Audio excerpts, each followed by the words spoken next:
Hello everyone, welcome back to science of family. आज का हमारा टॉपिक है रेजोनेंस। तो आज हम बात करेंगे रेजोनेंस की, समझेंगे कि रेजोनेंस क्या होता है। ठीक है, तो बेसिकली रेजोनेंस क्या होता है, अगर आपका लुईस डॉट स्ट्रक्चर, ठीक है, अगर आपका एक स्ट्रक्चर है, अगर वो उस मॉलिक्यूल की पूरी प्रॉपर्टीज को एक्सप्लेन नहीं कर पा रहा है तो उसके लिए हम क्या करते हैं, उस मॉलिक्यूल के बहुत सारे स्ट्रक्चर ड्रॉ करते हैं। बहुत सारे क्या करते हैं, मॉलिक्यूल्स के स्ट्रक्चर ड्रॉ करते हैं। उनमें से लास्ट में हमारे पास एक ऐसा स्ट्रक्चर बनता है, ठीक है, जो क्या करता है, उस सारी प्रॉपर्टीज को डिस्क्राइब करता है, जिसको हम बोलते हैं रेजोनेंस हाइब्रिड। ठीक है, अगर एक मॉलिक्यूल की प्रॉपर्टी कोई एक स्ट्रक्चर पूरी तरह से एक्सप्लेन नहीं कर पाता तो उसके लिए हम क्या करते हैं, मॉलिक्यूल के बहुत सारे अलग अलग स्ट्रक्चर ड्रॉ करते हैं। उनमें से एक ऐसा स्ट्रक्चर बनता है जो क्या होता है, सबसे ज़्यादा स्टेबल होता है, जिसकी एनर्जी क्या होती है, सबसे कम होती है। उसको हम क्या बोलते हैं, रेजोनेंस हाइब्रिड बोलते हैं। और जो बाकी हैं बाराती, उनको क्या बोलते हैं हम, कॉन्ट्रीब्यूटिंग स्ट्रक्चर्स बोलते हैं। ठीक है, बेसिकली आज हम क्या करेंगे, बेंजीन मॉलिक्यूल का एग्जांपल करेंगे। बेंजीन मॉलिक्यूल से समझने की कोशिश करेंगे कि रेजोनेंस का कंसेप्ट क्या होता है, क्यों हमको रेजोनेंस की ज़रूरत पड़ी, और रेजोनेंस किन किन प्रॉपर्टीज को क्या करता है, आपका एक्सप्लेन करता है। ठीक है, तो देखो जो आपका बेंजीन है, बेंजीन मॉलिक्यूल का फॉर्मूला क्या है आपका, C6H6, C6H6। ठीक है, इस तरह से इसका स्ट्रक्चर होता है, कार्बन कार्बन, 1 2 3 4 5 6। ठीक है जी, यहाँ पे आपका हाइड्रोजन, यहाँ पे आपका हाइड्रोजन, यहाँ पे हाइड्रोजन, एक हाइड्रोजन इधर, एक हाइड्रोजन इधर, एक हाइड्रोजन इधर, और अल्टरनेट पोजीशन पे क्या होता है आपका, डबल बॉन्ड होता है। ओके, तो अगर हम बेंजीन रिंग को ध्यान से देखें, अगर हम बेंजीन के इस स्ट्रक्चर को ध्यान से देखें तो यहाँ पे क्या है कि जो मेरा ये कार्बन कार्बन है, इसके बीच कौन सा बॉन्ड है, डबल बॉन्ड। और इस वाले कार्बन और इस वाले कार्बन के बीच कौन सा बॉन्ड है, सिंगल बॉन्ड। अच्छा, इस कार्बन के बीच सिंगल बॉन्ड, इन कार्बन के बीच डबल बॉन्ड, और यहाँ पे भी कौन सा बॉन्ड है, सिंगल बॉन्ड। तो जहाँ पे डबल बॉन्ड बना हुआ है, मतलब वहाँ पे जो बॉन्ड ऑर्डर है वो क्या है, ज़्यादा। बॉन्ड ऑर्डर ज़्यादा है, मतलब फोर्स ऑफ अट्रैक्शन क्या है, ज़्यादा। फोर्स ऑफ अट्रैक्शन ज़्यादा है तो ये दोनों एटम्स एक दूसरे के क्या होंगे, नज़दीक होंगे। मतलब इसकी बॉन्ड लेंथ कम, इसकी बॉन्ड लेंथ ज़्यादा, इसकी बॉन्ड लेंथ कम, इसकी बॉन्ड लेंथ ज़्यादा, इसकी बॉन्ड लेंथ कम, क्योंकि एक इसमें डबल बॉन्ड है और एक इसमें सिंगल बॉन्ड है। बट जब एक्सपेरिमेंटली हमको पता लगा, जब एक्सपेरिमेंटली बेंजीन के स्ट्रक्चर को स्टडी किया गया तो वहाँ पे हमको क्या पता लगा कि जितने भी कार्बन कार्बन बॉन्ड है, जितने भी कार्बन कार्बन बॉन्ड है, उन सब की बॉन्ड लेंथ क्या है, सेम। उन सब की बॉन्ड लेंथ क्या है, सेम। ठीक है, और जो बेंजीन मॉलिक्यूल है वो क्या है, बहुत ज़्यादा स्टेबल है। तो इस स्ट्रक्चर से पता लग रहा है, ये इस स्ट्रक्चर से क्या पता लग रहा है हमको कि इन दोनों के बीच तो कौन सा बॉन्ड है, डबल बॉन्ड। इन दोनों के बीच कौन सा बॉन्ड है, मतलब जो ये स्ट्रक्चर है ये इस बेंजीन की पूरी प्रॉपर्टीज को क्या कर रहा है, एक्सप्लेन नहीं कर रहा है, पूरी प्रॉपर्टीज को डिस्क्राइब नहीं कर रहा है। तो उसके लिए हम क्या करेंगे, बहुत सारे स्ट्रक्चर ड्रॉ करेंगे, और उन स्ट्रक्चर में ऐसे एक ऐसा स्ट्रक्चर होगा जो क्या होगा, सबसे ज्यादा स्टेबल होगा और जिसकी एनर्जी क्या होगी, सबसे कम होगी। उस स्ट्रक्चर को हम क्या बोलते हैं, रेजोनेंस हाइब्रिड बोलते हैं। उसको हम क्या बोलते हैं, रेजोनेंस हाइब्रिड बोलते हैं। क्लियर। अब हम समझेंगे ये आपके मॉलिक्यूलर मॉडल की हेल्प से हम समझेंगे कि जो आपका बेंजीन है, ठीक है, उसमें किस तरह से आपका रेजोनेंस होता है। अच्छा, दूसरी बात, रेजोनेंस से क्या जाता है, जो आपका मॉलिक्यूल है, जितने ज़्यादा रेजोनेटिंग स्ट्रक्चर बनेंगे उतना ही ज़्यादा क्या होता है आपका, डीलोकेलाइजेशन ऑफ इलेक्ट्रॉन। जितना ज़्यादा डीलोकेलाइजेशन ऑफ इलेक्ट्रॉन होगा कंपाउंड में क्या आएगी, उतनी ज़्यादा स्टेबिलिटी आएगी। तो सबसे पहले इस डीलोकेलाइजेशन वर्ड को हम क्या करते हैं, समझते हैं। डीलोकेलाइजेशन का मतलब है किसी भी चीज़ का फैल जाना, किसी भी चीज़ का फैल जाना। ध्यान से समझना, एक है छोटी जगह, एक है छोटी जगह, एक है बड़ी जगह, एक है छोटी जगह, एक है बड़ी जगह। यहाँ पे भी है, इसमें भी है 2 इलेक्ट्रॉन, इसमें भी है 2 इलेक्ट्रॉन, है कि नहीं। इसमें भी है 2 इलेक्ट्रॉन, इसमें भी है 2 इलेक्ट्रॉन। अब होगा क्या, छोटी सी जगह, ये भी नेगेटिवली चार्ज, ये भी नेगेटिवली चार्ज, तो इनमें क्या होगी, रिपल्शन। इनमें क्या होगी, तो जब रिपल्शन होती है एनर्जी बढ़ जाती है, एनर्जी बढ़ती है तो स्टेबिलिटी कम। अब क्या हो गया, ये दोनों जो इलेक्ट्रॉन थे, हम इनको क्या मिल गया, एक बड़ी जगह मिल गई। ये क्या हो गया, फैल गए। जो इनके ऊपर इलेक्ट्रॉन डेंसिटी थी वो क्या हो गई, अब फैल गई। इलेक्ट्रॉन डेंसिटी क्या हो गई, फैल गई। तो अब क्या हो जाएगा, ये दोनों एक दूसरे से क्या हो जाएंगे, दूर दूर हो जाएंगे। रिपल्सिव फोर्सेस क्या हो जाएंगी, कम हो जाएंगी। रिपल्सिव फोर्सेस कम हो जाएंगी तो कंपाउंड या मॉलिक्यूल में क्या आ जाएगी, स्टेबिलिटी आ जाएगी। ये मतलब है डीलोकलाइजेशन। डीलोकलाइजेशन बोले तो इलेक्ट्रॉन डेंसिटी का फैल जाना। तो जब इलेक्ट्रॉन डेंसिटी फैलेगी तो फोर्स ऑफ रिपल्शन क्या हो जाएगी, कम। तो जब फोर्स ऑफ रिपल्शन कम हो जाएगी तो कंपाउंड की स्टेबिलिटी बढ़ जाएगी। तो इसीलिए जितने ज़्यादा रेजोनेंस स्ट्रक्चर, जितने ज़्यादा रेजोनेंस स्ट्रक्चर उतना ही ज़्यादा डीलोकलाइजेशन ऑफ इलेक्ट्रॉन। जितना ज़्यादा डीलोकलाइजेशन उतनी ही रिपल्सिव फोर्स कम और उतनी ही स्टेबिलिटी ज़्यादा। क्लियर। तो हम समझते हैं कि जो बेंजीन रिंग है उसमें किस तरह से हमारा रेजोनेंस होता है। ठीक है, ओके, ध्यानपूर्वक समझेंगे। तो बेसिकली जो मेरा ये बेंजीन का मॉलिक्यूल है, इसमें जो भी मेरे जो ये कार्बन एटम है सारे ये कौन से हैं, sp2 हाइब्रिडाइज्ड कार्बन है। ये सारे कौन से हैं, sp2 हाइब्रिडाइज्ड। ठीक है, हमने हाइब्रिडाइजेशन की वीडियो भी डाली है, अगर आप ने अभी तक नहीं देखी तो ऊपर आई बटन आ रहा होगा तो वहाँ पे आप देख सकते हो। ठीक है, तो बेसिकली आपका sp2 हाइब्रिड कार्बन है। ये सारे कैसे कार्बन है, sp2 हाइब्रिड कार्बन। अब जब मैं क्या करता हूँ, इसका रेजोनेंस स्ट्रक्चर ड्रॉ करता हूँ, तो रेजोनेंस स्ट्रक्चर में क्या होगा, जो ये आपका ये डबल बॉन्ड है, ये जो डबल बॉन्ड है क्या हो सकता है, यहाँ पे भी शिफ्ट, और ये वाला बॉन्ड इधर भी शिफ्ट हो सकता है, ये वाला बॉन्ड इधर को भी शिफ्ट हो सकता है। ठीक है, तो कैसा स्ट्रक्चर बन जाएगा आपका, कुछ 1 2 3 4 5 6। ठीक है, तो आपका कुछ ये डबल बॉन्ड कहाँ आ जाएगा, यहाँ पे आ जाएगा। ये वाला डबल बॉन्ड इधर चले जाएगा, ये वाला डबल बॉन्ड यहाँ पे आ जाएगा। ठीक है, अब हुआ क्या, बेसिकली जो ये इलेक्ट्रॉन डेंसिटी, जो ये पाई इलेक्ट्रॉन कहाँ थे, अभी इन दोनों कार्बन एटम्स के बीच में थे, अब ये कहाँ चले गए, इन दोनों कार्बन एटम के बीच चले गए। ये वाला कहाँ चला गया, इधर चला गया। ये वाला कहाँ चला गया, इधर चला गया। तो उसकी वजह से क्या हो गया, जो ये पाई इलेक्ट्रॉन था ये क्या हो गया, पूरी बेंजीन रिंग में फैल गया। जो ये पाई इलेक्ट्रॉन था ये क्या हो गया, पूरी बेंजीन रिंग में फैल। अगर हम इन दोनों का या बेंजीन का रेजोनेंस हाइब्रिड स्ट्रक्चर बनाएंगे तो वो कुछ इस तरह का बनेगा हमारा। ठीक है, अब होगा क्या, ये जो पाई इलेक्ट्रॉन है ये इधर को भी जा रही है, ये वाले पाई इलेक्ट्रॉन इधर को भी जा रहे, ये वाले पाई इलेक्ट्रॉन इधर को भी जा, मतलब जो ये पाई इलेक्ट्रॉन है ये क्या है, पूरे बेंजीन रिंग में फैला हुआ। उसकी वजह से क्या हो जाएगा, जितने भी ये सारे बॉन्ड हैं इनमें क्या आ जाएगा, डबल बॉन्ड करैक्टर आ जाएगा। अगर मैं इस स्ट्रक्चर को देखूं तो यहां पे इन दोनों के बीच कौन सा बॉन्ड है, डबल बॉन्ड, और इन दोनों के बीच कौन सा बॉन्ड है। वैसे ही अगर मैं स्ट्रक्चर को देखूं, इन दोनों के बीच कौन सा बॉन्ड है और इन दोनों के बीच कौन सा है, डबल बॉन्ड। तो जब हम इनका रेजोनेंस हाइब्रिड स्ट्रक्चर बनाएंगे तो वहां पे क्या हो जाएगा, जो आपका ये पाई इलेक्ट्रॉन क्लाउड है ये क्या हो जाएगा, पूरी बेंजीन रिंग में फैल जाएगा। तो जब ये पूरी बेंजीन रिंग में फैल जाएगा तो उसकी वजह से क्या हो जाएगा, डीलोकलाइजेशन ऑफ इलेक्ट्रॉन हो जाए। डीलोकलाइजेशन ऑफ इलेक्ट्रॉन होगा तो जो मॉलिक्यूल बनेगा, जो रेजोनेटिंग स्ट्रक्चर, जो रेजोनेंस हाइब्रिड बनेगा, उसमें क्या आ जाएगी, स्टेबिलिटी, क्योंकि यहाँ पे क्या हो गया, delocalisation of electron, repulsive forces क्या हो गई, कम हो गई। तो जो आपका रेजोनेंस हाइब्रिड स्ट्रक्चर है वो कुछ इस तरह का आपका बन जाएगा। यह है आपका रेजोनेंस हाइब्रिड स्ट्रक्चर।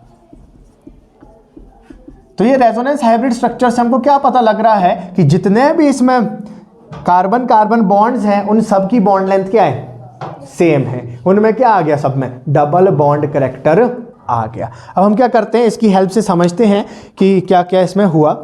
तो बेसिकली क्या होगा, जो आपके ये बेंजीन रिंग के 6 की 6 कार्बन, ये कौन से कार्बन है आपके, बेंजीन रिंग के 6 की 6 कार्बन है। अब आपको पता है जो ये बेंजीन रिंग का कार्बन है इसमें कौन सी हाइब्रिडाइजेशन हो रखी है, इसमें कौन सी हाइब्रिडाइजेशन हो रखी है, sp2 हाइब्रिडाइजेशन हो रखी है।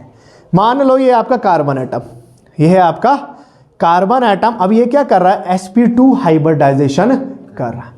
तो sp2 हाइब्रिडाइजेशन करेगा तो 3 नए हाइब्रिड ऑर्बिटल्स बनेंगे, तो 3 नए हाइब्रिड ऑर्बिटल्स बनेंगे। तीनों कौन से बनेंगे, sp2 हाइब्रिड ऑर्बिटल्स, और उनकी ज्योमेट्री क्या होगी, प्लेनर ज्योमेट्री होगी। इस तरह से आपके क्या बन जाएंगे, 3 sp2 हाइब्रिड ऑर्बिटल्स बन जाएंगे जी, बन जाएंगे। अच्छा अब देखो, जो एक sp2 हाइब्रिड ऑर्बिटल है इस वाले कार्बन का, जो इस वाले कार्बन का sp2 हाइब्रिड ऑर्बिटल है, ये इस वाले कार्बन के sp2 हाइब्रिड ऑर्बिटल के साथ क्या कर रहा है, ओवरलैपिंग कर रहा है, और कौन सा बॉन्ड बना रहा है, सिग्मा बॉन्ड बना रहा है।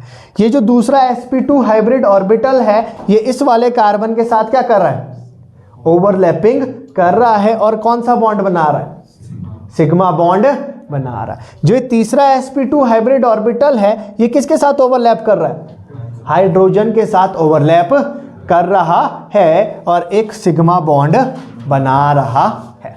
अब होगा क्या, जो 3 sp2 हाइब्रिड ऑर्बिटल्स हो गए, उन्होंने क्या बना दिए, 3 सिग्मा बॉन्ड बना दिए, उन्होंने क्या बना दिए, 3 सिग्मा बॉन्ड बना दी। अब आपको पता है जो चौथा ऑर्बिटल है वो क्या होगा, अनहाइब्रिडाइज्ड ऑर्बिटल होगा।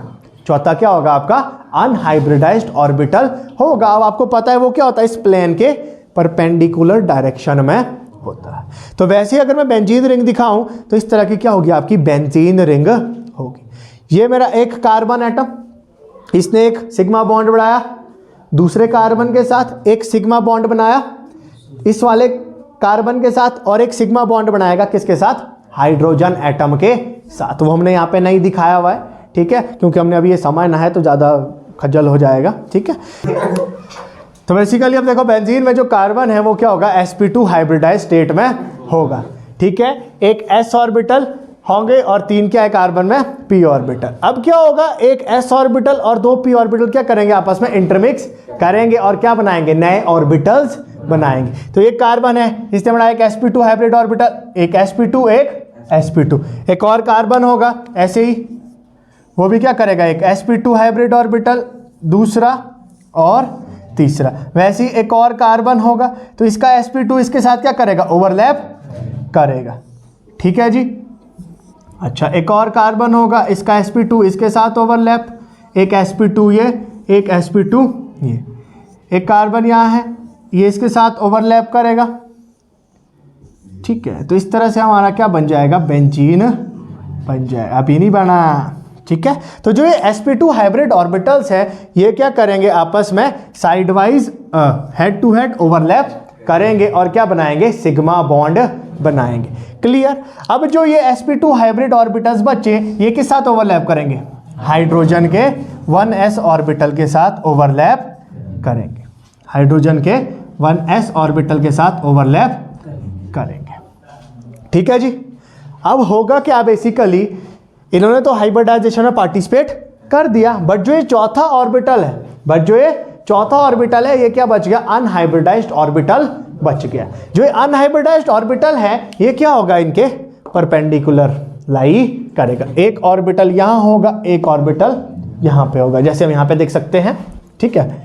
एक ऑर्बिटल आपका ये है, एक ऑर्बिटल आपका ये है, एक लोब इसका ऊपर है, एक लोब इसके पीछे।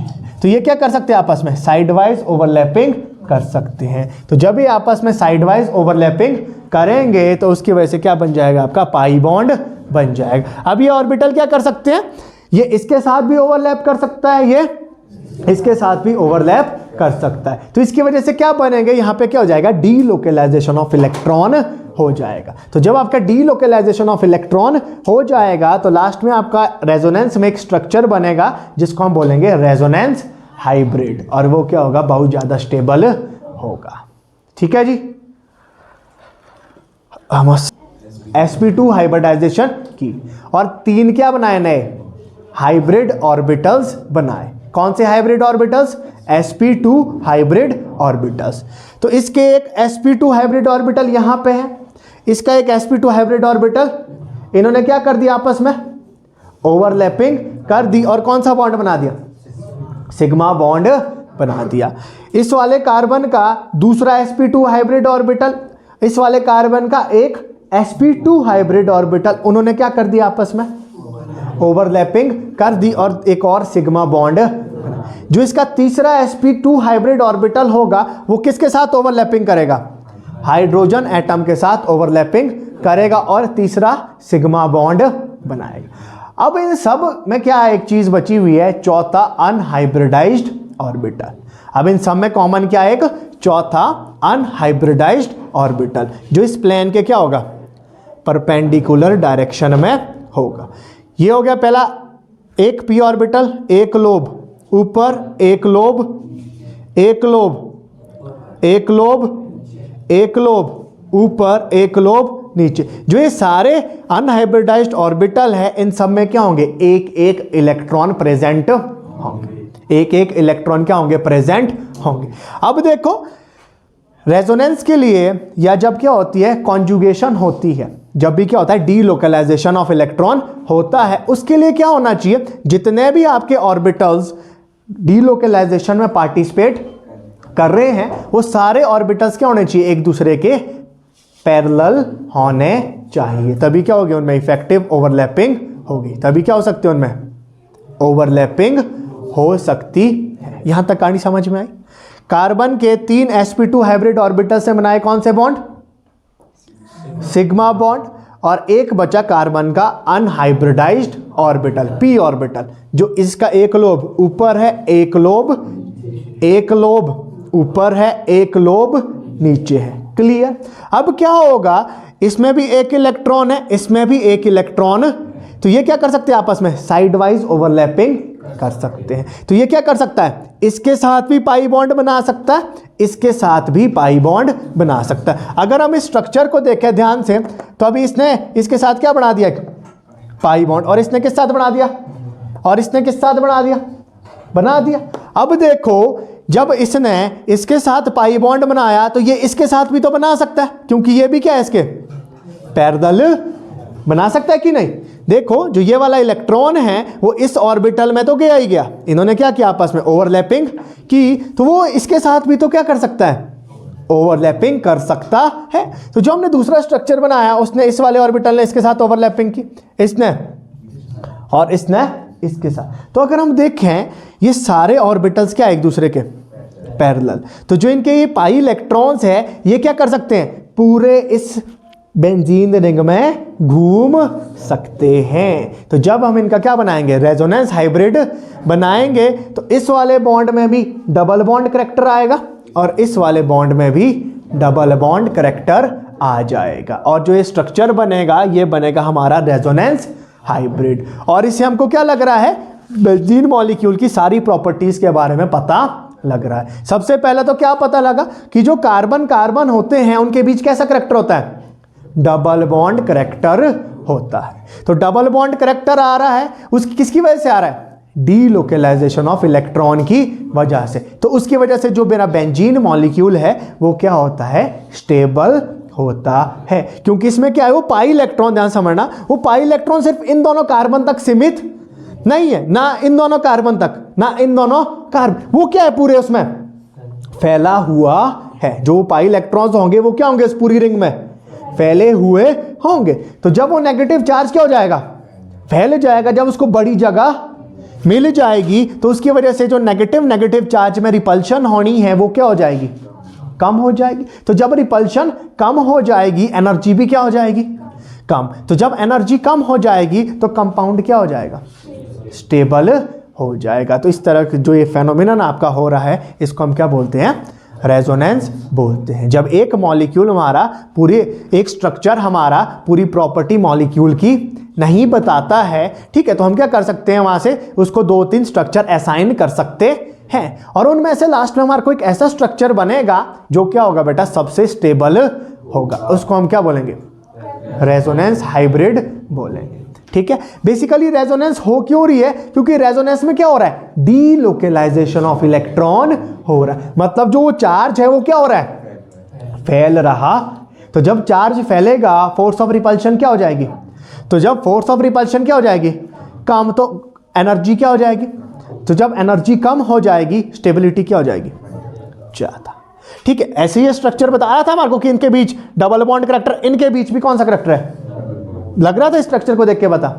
जब हमने देखा कि इसमें डीलोकलाइजेशन ऑफ इलेक्ट्रॉन हो सकता है, डीलोकलाइजेशन ऑफ इलेक्ट्रॉन हो सकता है, तो हमारे पास कौन सा स्ट्रक्चर मिला लास्ट में, ये वाला स्ट्रक्चर मिला। अब ये क्या कर रहा है, इजीली हमारे को बता रहा है कि ये एक ऐसी बेंजीन है और उसके ऊपर भी क्या है, पाई इलेक्ट्रॉन क्लाउड है, और नीचे को भी क्या है, पाई इलेक्ट्रॉन क्लाउड। क्योंकि बेटा ऑर्बिटल का एक लोब होगा ऊपर, एक लोब होगा, एक लोब होगा ऊपर, एक लोब होगा नीचे। तो जो ये बेंजीन है इसके ऊपर भी क्या है आपका इलेक्ट्रॉन क्लाउड, और निचली साइड भी क्या है आपका क्लाउड। और जो वो इलेक्ट्रॉन है वो सिर्फ 2 कार्बन एटम तक सीमित नहीं है, वो क्या है, पूरी बेंजीन रिंग में फैला हुआ है। जो आपके पाई इलेक्ट्रॉन्स होंगे वो क्या होंगे, पूरी बेंजीन रिंग में फैले हुए होंगे। तो जब पूरी बेंजीन रिंग में फैले हुए होंगे तो फोर्स ऑफ रिपल्शन क्या हो जाएगी, कम। तो जब फोर्स ऑफ रिपल्शन क्या हो जाएगी, कम, तो उसकी वजह से क्या हो जाएगी, स्टेबिलिटी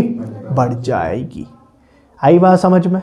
तो इस फेनोमेनन को हम क्या बोलते हैं, रेजोनेंस बोलते हैं। क्लियर। और जितने ज़्यादा हमारे रेजोनेंस, यहाँ तो कितने बने, सिर्फ 2, जितने ज़्यादा हमारे रेजोनेटिंग स्ट्रक्चर बनेंगे उतना ही ज़्यादा क्या होगा, डीलोकलाइजेशन ऑफ इलेक्ट्रॉन होगा। जितना ज़्यादा डीलोकलाइजेशन उतना ही क्या होगी, उस मॉलिक्यूल की स्टेबिलिटी ज़्यादा होगी। क्लियर।